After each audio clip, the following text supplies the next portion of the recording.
झारखंड में विधानसभा चुनाव संपन्न हो चुका है। 28 नवंबर को एक बार फिर से हेमंत सोरेन के नेतृत्व में इंडिया गठबंधन जो है वो सरकार चलाने जा रही है।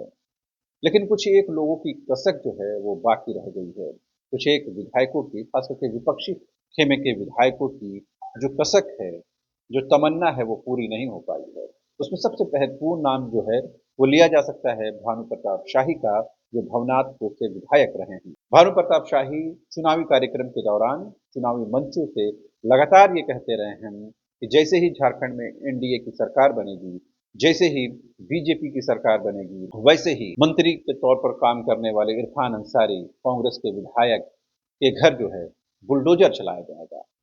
ये एक मंच से नहीं बल्कि कई मंचों से भवनाथपुर के जो विधायक रहे हैं भानु प्रताप शाही, वो ये कहते रहे हैं कि सरकार बनते ही भानु प्रताप शाही जो है, बीजेपी जो सरकार है, एनडीए जो सरकार आने वाली है, वो जामताड़ा के विधायक रहे इरफान अंसारी के घर जो है वो बुलडोजर चलाएगी।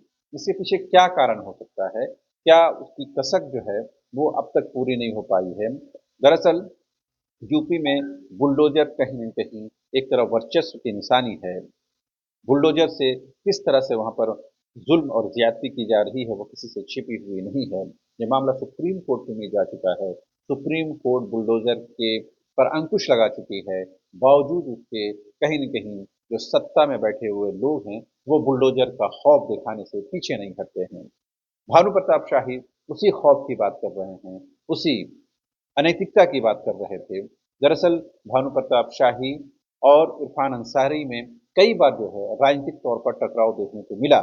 कई बार जो है एक दूसरे के साथ वो भी नजर आए, विधानसभा के अंदर हो या विधानसभा के बाहर हो। लगातार जो है भानु प्रताप शाही इस बात को कहते रहे हैं कि वो कहीं न कहीं इरफान अंसारी के कामकाज को लेकर वो सवाल उठाते रहे हैं। भानु प्रताप शाही ये लगातार चुनावी मंचों से ये कहने से नहीं गुरेज कर रहे थे कि सरकार बनते ही इरफान अंसारी के घर पर जो है बुलडोजर चलाया जाएगा। इसका साफ मतलब ये था कि सरकार बनते ही भानु प्रताप शाही जो है वो अपनी तमन्ना को, वो अपनी आरज़ू को, वो अपनी ख्वाहिश को पूरी करते हैं। लेकिन ये भवनाथपुर की एक जनता है जिसने भानु प्रताप शाही को जो है सबक दिया है। इस बार वो करीबन 21,000 वोटों से जो है हार गए हैं। जी हाँ, बिल्कुल सही जानते हैं कि भवनाथपुर से जो है इस बार झारखंड मुक्ति मोर्चा के जो है अनंत देव, अनंत प्रताप देव जो है वो 1,46,265 वोट लाए, जबकि भानु प्रताप शाही 1,24,803 वोट लाए। 21,463 वोटों से जो है भानु प्रताप शाही जो है चुनाव में हार जाते हैं। लिहाजा जैसे ही चुनाव वो हारते हैं, उनकी ये तमन्ना जो है वो पूरी नहीं हो पाती है कि अगर वो चुनाव जीतते, अगर उनकी सरकार बनती, अगर बीजेपी की सरकार बनती, अगर एनडीए की सरकार बनती, तो वो इरफान अंसारी के घर पर जो है बुलडोजर चलाते। अब थोड़ा आंकड़ों पर गौर करें कि इरफान अंसारी ने किस हद तक जो जीत दर्ज की है उसका क्या कुछ मतलब है। इरफान अंसारी जो है जामताड़ा से विधायक, अब तमाम लोगों को पता है, और उन्होंने 1,33,266 वोट लाए हैं, जबकि बीजेपी की जो प्रत्याशी रही हैं सीता सोरेन 89,590 वोट लाई हैं। उनकी जो हार हुई है 43,676 वोटों से जो है सीता सोरेन जो है वो चुनाव हारी हैं। तो एक तरफ आप देखेंगे भानु प्रताप शाही जो है 21,462 वोटों से हार रहे हैं, जबकि इरफान अंसारी 43,676 वोटों से जो है चुनाव जीत रहे हैं।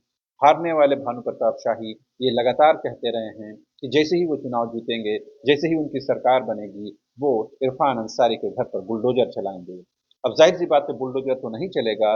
ये दीगर बात है कि भवनाथपुर की जनता ने ही उनके अरमानों का कत्ल कर दिया है, उनके अरमानों का गला घोंट दिया है। ऐसे में एक बात जरूर याद रखने की जरूरत है, जो बड़बोले विधायक हैं, सांसद हैं, जनप्रतिनिधि हैं, उनको अपनी जुबान पर, अपने अल्फाज पर काबू रखना चाहिए, क्योंकि जनता से बड़ी कोई चीज नहीं है, जनता से बड़ा किसी के पास कोई ताकत और कुव्वत नहीं है। लिहाजा भवनाथपुर की जनता ने ये बता दिया कि उन्हें बुलडोजर नहीं चाहिए, उन्हें विकास चाहिए, डेवलपमेंट चाहिए, अपने बच्चों के लिए रोजगार चाहिए। उम्मीद करते हैं कि भवनाथपुर की जनता ने भानु प्रताप शाही को जो संदेश दिया है वो इसे ग्रहण करेंगे और 5 वर्ष में जो जिस तरह से काम करने की ज़रूरत है वो काम करेंगे और 2029 में एक बार फिर से वो कमबैक करने की कोशिश करेंगे, लेकिन बुलडोजर के साथ नहीं बल्कि भारतीय संविधान की प्रतियों के साथ।